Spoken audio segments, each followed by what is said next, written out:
The Bangsamoro Islamic Freedom Fighters or BIFF denies hand in the recent bombing in Isulan, Sultan Kudarat, that has so far claimed 3 lives. The local government of Sultan Kudarat meanwhile expresses favor in extending the martial law in Mindanao following the blast.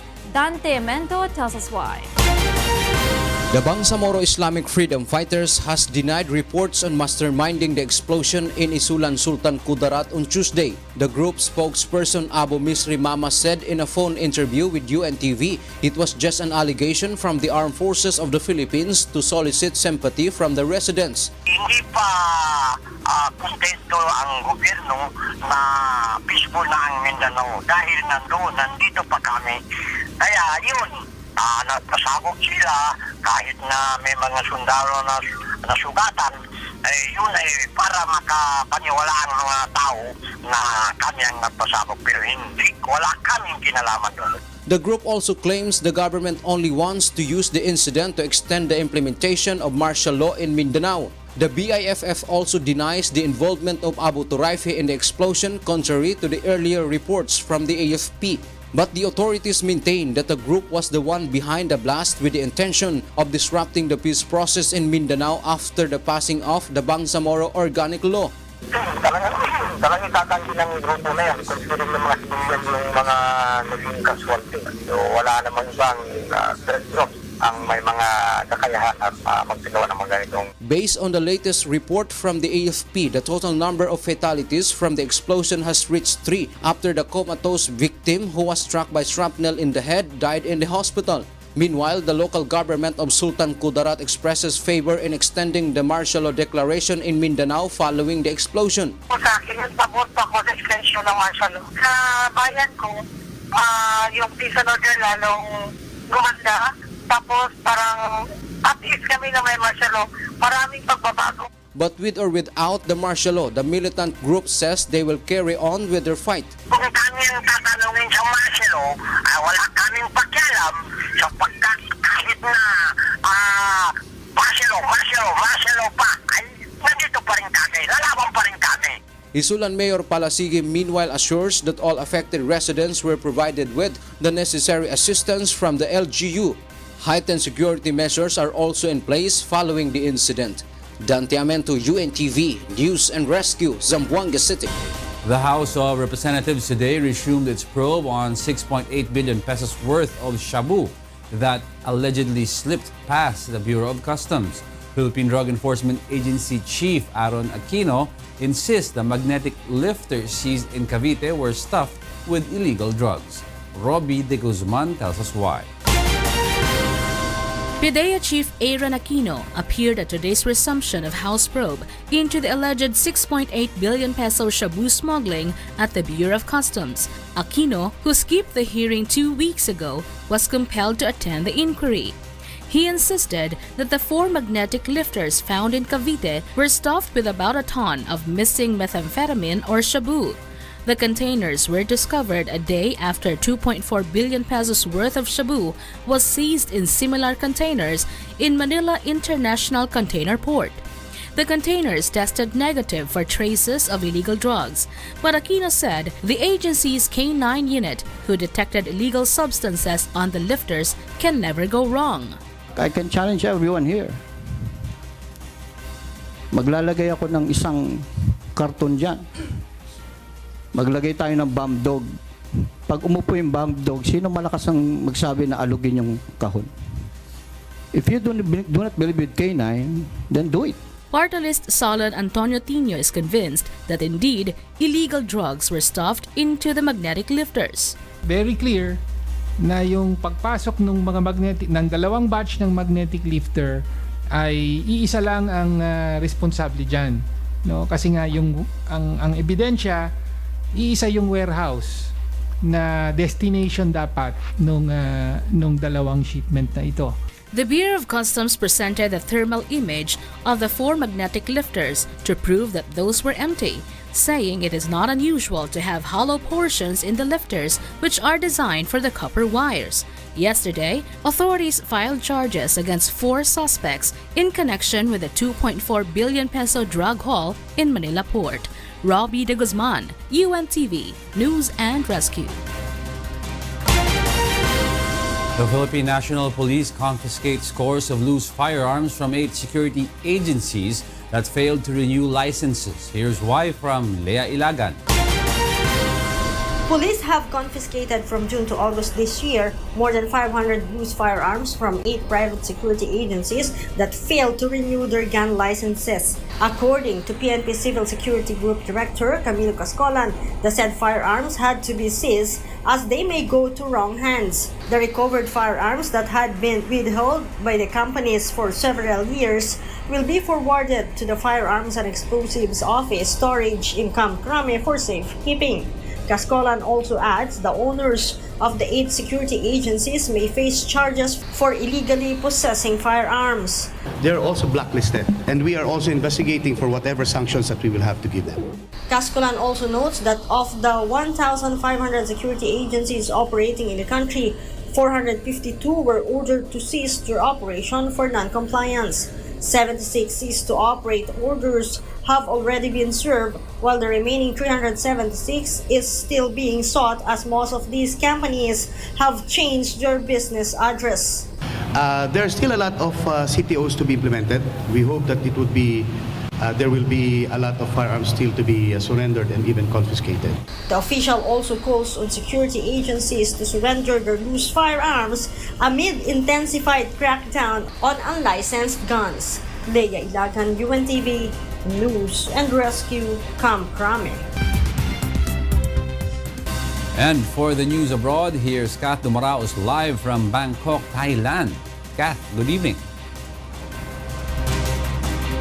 Good evening, Diego. A British fishing official is seeking for a quick resolution with France following a clash with their French counterparts. Jovic Burmas tells us why. A British fishing executive says he's not surprised by the anger shown by French fishermen during a scrap with their British counterparts over scallop stocks, but that the incident could have resulted in injuries. Dozens of French fishing boats clashed with British vessels in the English Channel on Tuesday, with footage captured by a French broadcaster on board, one of the boats showing crews exchanging insults as well as flares and rock. Jim Porteous, the head of an association of fish producers in southwest England, says only a tiny proportion of smaller British boats were dredging in the Seine Bay off northern France, as the weather and tides dictate where they can operate. We had the same anger in 2009, but we then negotiated a deal, and that deal would have enabled the French fishermen to be satisfied at least 95% of their demands, and it was only that small 5% represented by these small boats that we see in Brixham Harbour behind us. Porteous alleges French fishing authorities had observed French fishermen engaged in illegal activity, and that a British Royal Navy Fisheries Protection vessel should have been on standby in case the situation deteriorated. The French are irritated that British fishermen are allowed to harvest scallops, a key earner for France's Normandy region throughout the year, while they are prevented from doing so during the summer. British Environment Minister Michael Gove says the UK boats are fishing legally. Well, my heart goes out to the fishermen who've been caught up in this, because they have my full sympathy. They're fishing legally, and they have every right to be fishing in those waters. Porteous says he wants a swift resolution to the issue so smaller British vessels could return to the bay within 48 hours, and negotiations between the two sides to allow boats to continue fishing the area throughout the rest of the year. Jovic Burmas, UNTV News and Rescue, London, United Kingdom. Commuters in the Venezuelan capital of Caracas scrambled for a way to get home on Wednesday after the metro system came to a standstill after a power failure left some areas of the city in the dark. The outage left parts of eastern and central Caracas without power for about an hour. The president of State Energy Company Corpo-elect Luis Mota appeared on state television, saying the outage has occurred because a cable outside Caracas had been cut, supporting government accusations that sabotage by opposition members was behind the incident. The blackout hit just as evening rush hour began on the metro system, which has about 40 stations and carries about 3 million people daily. 5 passengers were injured when a Chinese jetliner made an emergency landing after it was diverted to an alternate airport due to a mechanical failure. Flight JD 5759, operated by Capital Airlines, was en route from Beijing to Macau. It was diverted to land in Shenzhen, South China's Guangdong province. All passengers and crew were evacuated safely on the plane. The accident led to the cancellation of 161 inbound and outbound. Myanmar's irrigation department rules out a flaw in Swarchang Dam's design following a breach that caused flooding and forced evacuation in Yadashi town. Meanwhile, some residents in Perth, Australia, took to social media to voice their amazement in relation to an unusual sight. This report tells us why.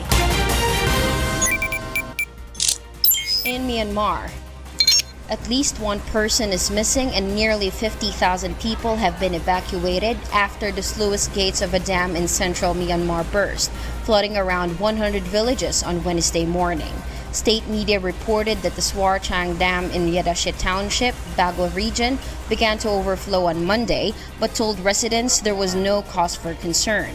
At around 5:30 a.m. on Wednesday, however, a deluge of water burst out of the dam, inundating acres of rice fields and causing a bridge on a highway connecting Yangon and Mandalay, Myanmar's biggest cities, to buckle. Video showed water raging under a bridge and people milling about on a flooded street as rescue efforts went on underway and villagers prepared to evacuate. The Swarchang Dam was built around 2001, according to Kyaw Mint Lang, the Director General of Myanmar's Irrigation Department. He said the cause of the bridge has not yet been identified, but he ruled out a flaw in the dam's design. In China, heavy rainstorms lashed multiple cities in East China's Fujian province on Wednesday, causing significant flooding that disrupted traffic and forced residents to evacuate. In the heavily hit Quanzhou city, the fire department received some 100 reports of rain-induced emergencies throughout the day. In Yuqian village of the local Zhangban town, a flash flood trapped 8 residents in their houses. Fortunately, firefighters arrived quickly and helped move the stricken people to safety. Over the course of a 10-hour period, the Quanzhou Fire Detachment evacuated about 200 people in total around the city. And in Australia, residents captured footage of a fireball lighting up the sky above Perth, Australia, as it fell towards Earth on Tuesday. Many other Perth residents took to social media after the occurrence to voice their amazement and see if others had seen the same unusual sight. The Department of Fire and Emergency Services was also inundated with calls from eyewitnesses saying they had seen the fireball. Kat Dumaraos, UNTV News and Rescue.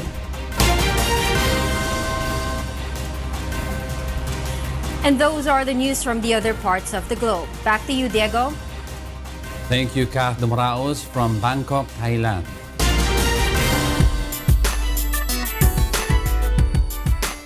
Britain's Prince Harry delighted the London cast of hit musical Hamilton and its creator Lin-Manuel Miranda on Wednesday when he sang the first note of King George III's song, You'll Be Back. You say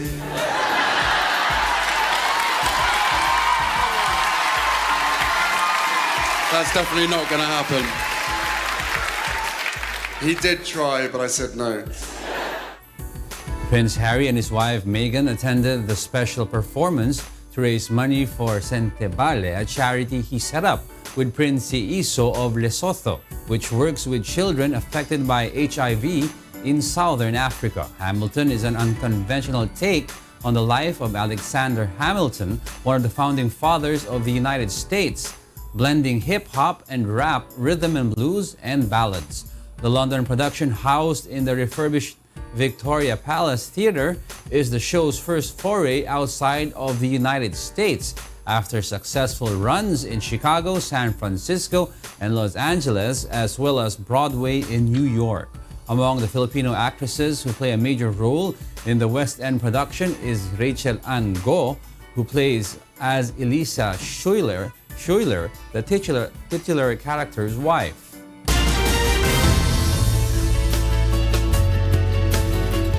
Thousands of revelers hurled around 145 tons of tomatoes at each other during the annual Tomatina festival in the Spanish town of Bunol, 38 kilometers west of Valencia. A firecracker signal marked the start of La Tomatina at 11 a.m. and during the next hour, 6 trucks loaded with tomatoes drove through Buñol's main street, providing red ammunition for the revelers to enjoy themselves. We came all the way from the Philippines to Spain just to experience the festival. So we have a lot of festival in the Philippines, but this one, this is really something new and different, and it's crazy and raw and beautiful. So everyone should come here. But look, it's amazing. And the most exciting part is after the streets clear and everything's tomato sauce, and you just jump around and everybody's dumping tomatoes at you. The Tomatina food fight originates from a spontaneous bust-up amongst villagers in 1945. It was banned for a time during the 1950s at the height of General Francisco Franco's dictatorship, but has gained popularity since it was reinstated, drawing a huge international crowd. Over a dozen four-legged athletes of all sizes and colors take part in a swimming race on an island in Croatia. Leslie Longbowen tells us why. Dogs and their owners competed in a combined swimming and running race on the Croatian island of Rab in the Adriatic Sea on Tuesday. The competition, which saw some 15 four-legged athletes of all sizes and colors take part, was won by Bonnie, a white pin-sized 5-year-old mutt, winning himself and his owner a 2-day vacation at a campsite on the island.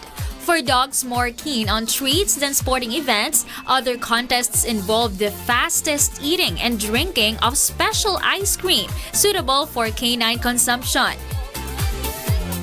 The race, organized by the owners of a recently opened beach bar dedicated to dogs called Monty's Beach Bar, aims to show how important pets are in people's lives and encourage people to get active. People need something fun in their lives, and also it's just a way of integrating everybody into the society. So if you take part in things like this, it's always good for the community. It's a way to kind of stay away from social media. The bar is only the second such establishment on Croatia's Adriatic coast and aims to attract and bring together tourists who want to share the summer holidays with their best furry friends. Leslie Longbowen, UNTV News and Rescue. And those are the reasons behind the news, August 30, 2018. On behalf of Rina Villamor Camara, I'm Angelo Castro III. Because we need to know, we will always ask why. Good evening.